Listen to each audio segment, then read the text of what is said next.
It's July, so that means San Diego Comic-Con. Well, usually that's what it means, but now we're coming off of COVID, so no SDCC, at least no real in-person SDCC. Usually this time of year, I'd be complaining and wishing for whatever Black Series exclusive came out and waiting poetically about how badly I want it. Since we're not getting one, instead what we're going to do is we're going to look back at every Black Series exclusive from every convention that's ever happened, and we're going to rank them tier builder style. Let's head over to the computer.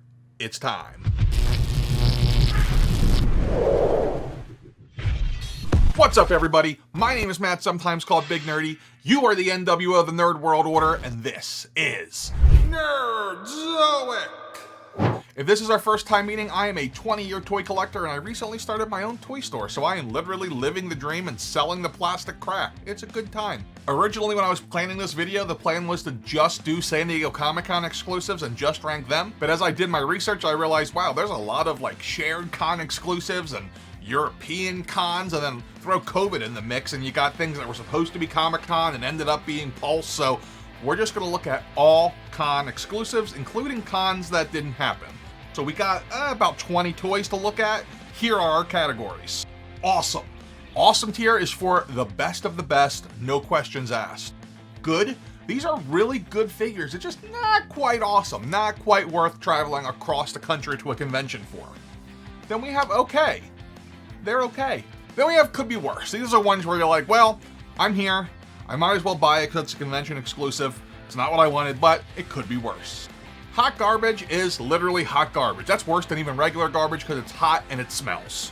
Some of these are like collecting holy grails for me. I'll be sure to point them out and you'll hear it in my voice when I kind of go, oh, I wish I had this. But yeah, you ready? Let's do this.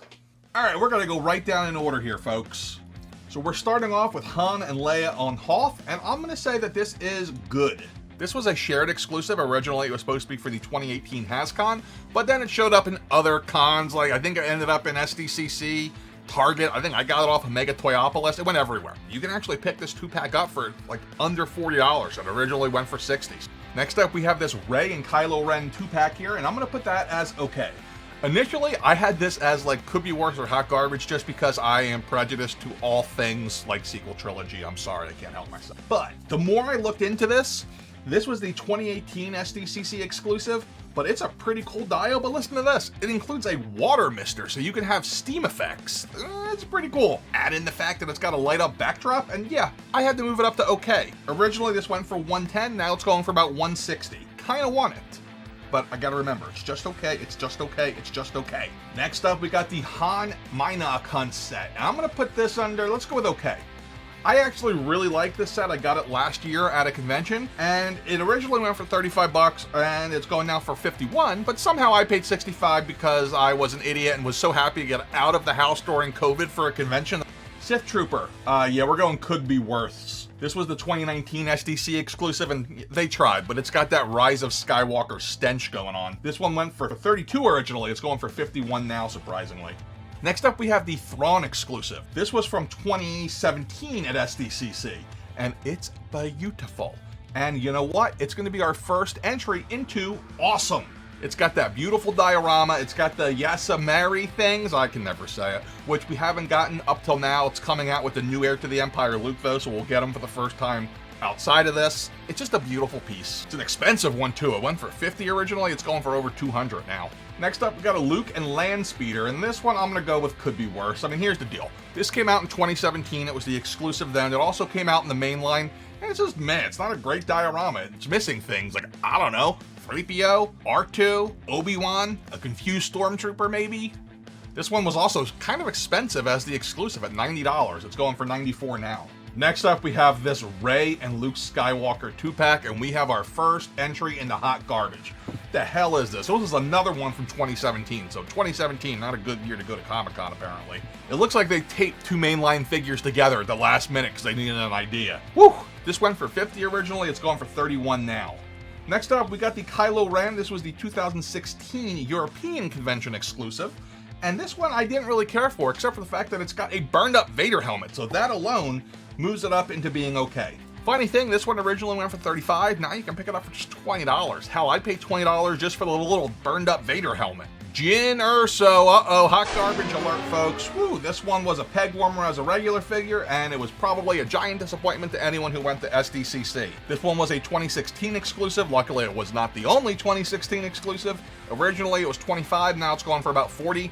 We have a much better Jyn figure coming out here in a few months, and it's going to put these old ones to shame. First Order Stormtrooper. This was the 2015 SDCC exclusive. We're going to put this in okay, and yeah, I mean, it was okay. We were all like super thirsty for some Force Awakens merch, so everybody went crazy for it when it came out. Originally went for $20, now it's going for $40. Oh baby, we have hit a grail. The Boba Fett and Han and Carbonite SDCC exclusive is something that I have been pining for years.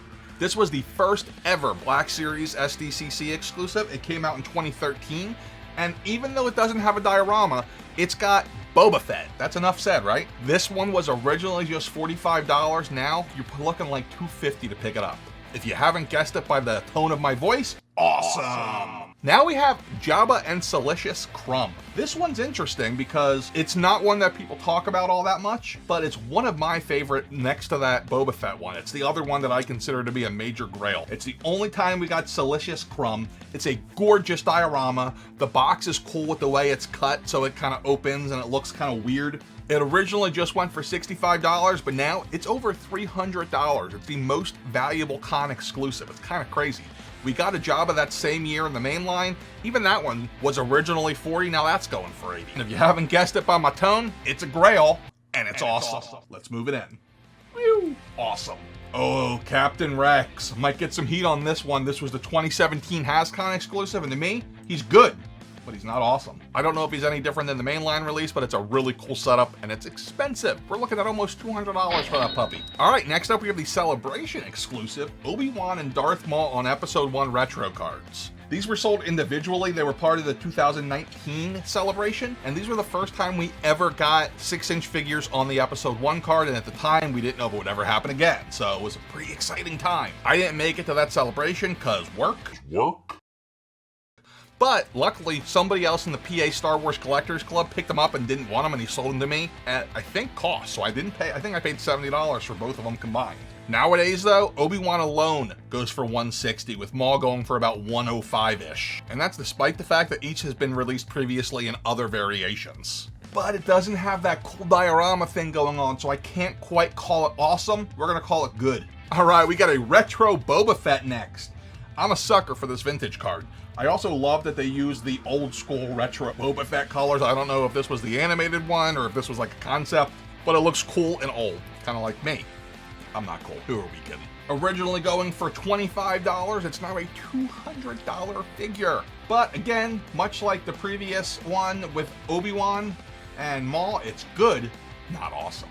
Next up, similarly, we have another Celebration exclusive, and this one is the Luke Skywalker X-Wing pilot. This came out in 2016 for Celebration, and I wanted this so bad. It was one of the first figures on a vintage style card, and I thought that they wouldn't make a ton of them like they do now, so I wanted this like more than anything. And you know what? I got it. I overpaid like $200-ish for it because I had just finished a major work milestone, got a big bonus, and I said, wife, can I take like 1% of this and put it on like a frivolous toy purchase? And she said, you may.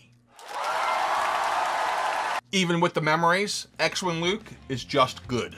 Next up, we got Skywalker Strikes. This was like the con everywhere. I mean, and the problem here is it's the Yavin Luke figure, which everyone says is okay except me. I feel like he looks like angry Bilbo Baggins, but it is one of the bigger peg warmers in the series right now. It's everywhere. Granted, it comes with a cool bunch of accessories like the blast shield helmet, and it's got the training remote, and it even doesn't have any plastic on the figure. Originally $30, now it's just $16. Add to the fact that it's kind of a crappy figure, I can't even put it in okay. It's gonna go in the could be worse, but not by much. We got Cad Bane next. So Cad Bane was supposed to be the 2020 European Convention exclusive that got canceled, and it ended up being a Pulse exclusive. It comes with his little droid too. You like that? That's a Wizard of Oz reference right there. It's got a really cool packaging, and originally went for $40, now it's going for $90. He did get a mainline release about the same time, but it didn't come with his droid. And again, much like some of these other single carded figures, he's really, really good, just not awesome. The Armorer was supposed to be the HasCon exclusive for 2020, which got canceled and ended up being a Hasbro Pulse exclusive. So again, much like Cad Bane, it got a mainline release at around the same time, but this one came with a bunch of cool accessories. Originally it went for $30, now it's $60. It's good for me, but not awesome. Just a few left, folks. Here we go. We got, the Heroes of Endor Multipack. One of my favorites ever, even though I've never seen it in person, and I don't know, has anyone seen it in person? This was supposed to be the 2020 San Diego Comic-Con exclusive that got canceled, moved to Pulse, they took pre-orders, it was supposed to ship last March. I don't think has anyone gotten this? I know a lot of people have not. Again, all the makings of a great exclusive. It's got the figures that you can get somewhere else, so no one's like too upset about it. Except for the Ewok. The Ewok has never been made in the line before except for this. I think it's Poplu. Yeah, it's Poplu. It's actually not selling for a ton on the secondary market right now, which is probably because I'm guessing they're pre-orders. It originally was $110, it's going for about $130. And you know what? If you can't tell, it's got the diorama thing going on. You see a theme? Those are awesome. They're awesome. Okay, we got the Wampanex. This was supposed to be a Comic-Con exclusive in 2020. Ended up being a Pulse exclusive. It's okay. It's a re-release. It is updated. It looks better than the original, and it comes in a cool box. But, you know, it's just not what I would want as a special product for a convention exclusive. It could be worse. Next, we have this really cool ObiWan figure from 2016. I love this figure. It comes with his space chest set, and this one is, to me, it's very close to awesome, but it doesn't have enough diorama stuff to be like totally awesome. Where do I want to go? We're gonna go awesome. That might be controversial, but you know what? Whatever. It is super, super underrated as a figure. Speaking of underrated, check out these videos right here, and you can see my top 10 Black Series underrated figures, and you'll see if he makes it.